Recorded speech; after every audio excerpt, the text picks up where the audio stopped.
Like most things in life, when something's done badly, everyone notices it. And sadly, when they botch up the CGI in a movie, it immediately transports you away from that fantasy world and back into your living room, leaving you thinking, this is the worst CGI scorpion I've ever seen, and thus ruining the movie.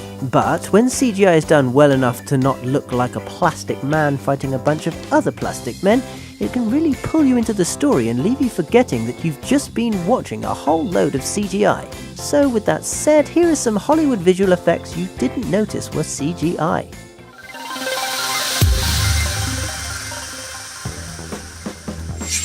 Logan.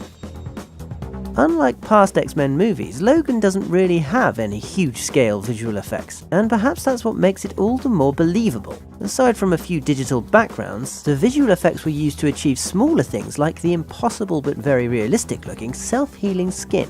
CGI was also used to give Wolverine's little clone, Laura, realistic-looking adamantium claws just like him.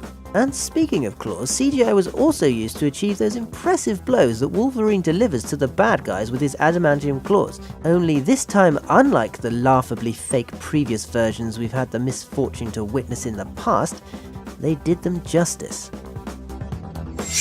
2012.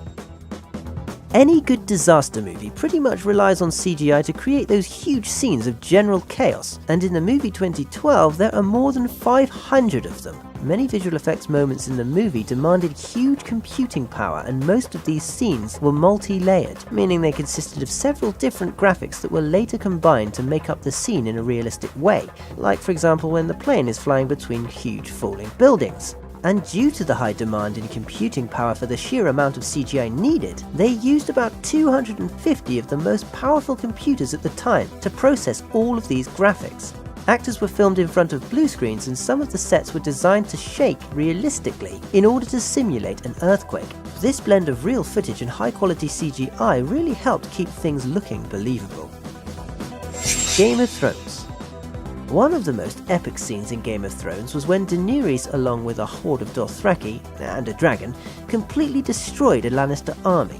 The scene was challenging to shoot because despite the logical assumption that most of this scene is going to be CGI, because, you know, trying to film a real dragon would be kind of impractical, most of the scenery and explosions were actually real.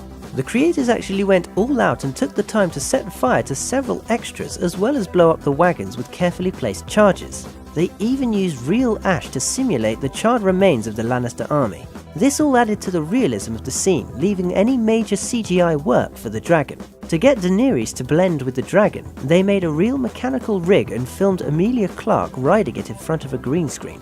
They then simply superimposed her onto their 3D dragon.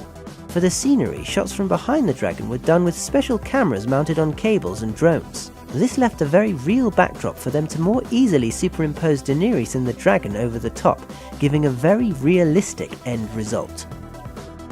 Spider-Man: Homecoming. Despite the actor Tom Holland doing all his own stunts, or the fact that many of the scenes were made in the filming set without CGI, and yes, they also made a full-size replica of a ferry that they filled with water and balanced with the help of special mechanisms, it didn't mean that Spider-Man: Homecoming was completely CGI-free. Aside from the obvious scenes like the Spidey suit interface, for example, the scene where Spider-Man climbs the Washington Monument was in fact aided with CGI, as the actor wasn't allowed to climb the real thing on his own.